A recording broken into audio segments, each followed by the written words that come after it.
Welcome back to my channel. Today I thought that we would do a look using a Broadway palette.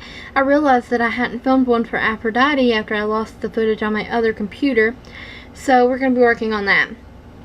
I love how soft and feminine this look is. Of course, we're using the Rimmel eyeshadow primer, the Jordana 12-hour made to last eyeshadow pencil in Continiuos Almond, and I already have my e.l.f. setting high definition powder under my eye to catch any fallout that we most definitely will have. Don't forget to check out my full review on all my Broadway products in the description box below. And the Broadway eyeshadow kit in Ahprodite is what we're using, like I said. And it is true to its word on the back there. It is an everyday palette to night palette. I love this. I'm taking that lightest shade in the palette there, and I'm going to be patting this all over my lid. Patting it helps to make sure you get maximum color payoff as well as less fallout.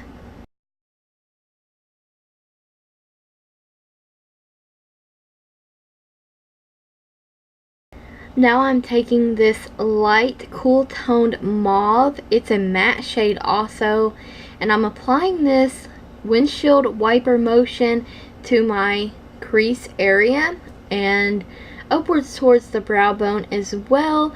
I'm using this as a transition color, and transition colors are important when you are blending. You want a well blended out look.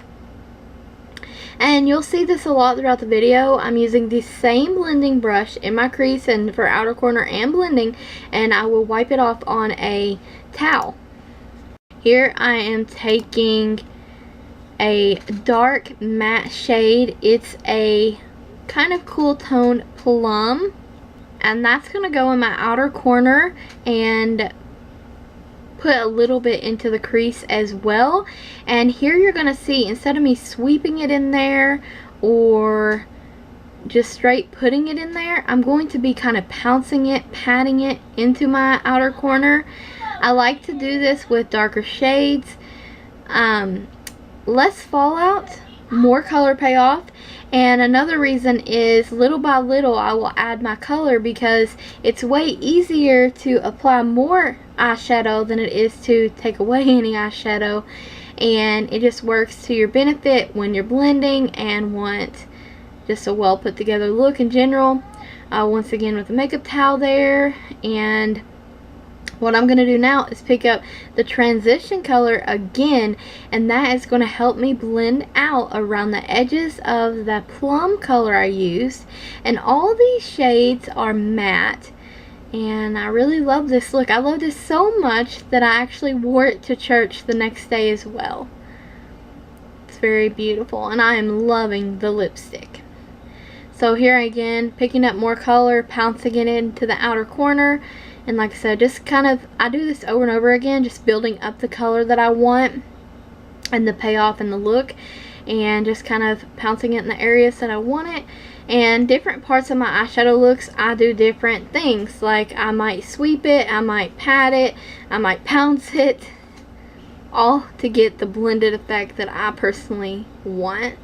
And here I am, like always in all my tutorials, I am going back over with all the shades that I've used and reapplying to just make sure it's the look in the end that I want. I'm taking the lightest shade once again in the palette, and I am going to be using that as a brow bone highlight. The brow bone highlight to me is so important. To me, it's almost like a magic eraser. I'm such a fan of highlights. That's probably my favorite part of an eyeshadow look, to be honest. If your shadow goes up too high, if it doesn't look well enough blended in your crease area, you can always take that brow bone highlight and use it to blend down and erase sometimes.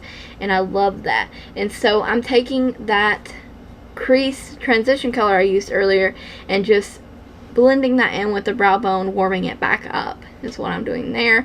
Wiping away my high definition powder and any fallout that I had. The Supreme Kohl Kajal eyeliner from Milani. I use this all the time in my tutorials. I really like it, just to tight line that upper waterline get really good in the lash area. And now I'm going to be taking this LaColors Precise Eye Marker, which I honestly am not a fan of. I believe this eyeliner was about $2.65 at Dollar General. It's not very good. It's dry. I had trouble applying it to my other eye here, and I've only used this eyeliner a couple times. So here I'm taking the Katy Cat Eye from Covergirl WHisPURR white eyeliner, and this thing is so soft and creamy, and I love the just white metallic-y look it gives you in the waterline. It just makes you look awake and everything. I love it. And I'm using the Defingin mascara from Broadway, which I absolutely love, and that's the finished look here. And I'm using the Broadway True Matte lipsticks, which I'm a total fan of, and TGIF. I love the shades. Probably my favorite next to Nude Rose. Amazing. Formulas are great on these. $3 a pop. You guys definitely need to check them out. 18 different shades to choose from. So that's the entire look. I hope you guys enjoyed the video. Thank you guys for watching, and don't forget to stay tuned for more upcoming tutorials.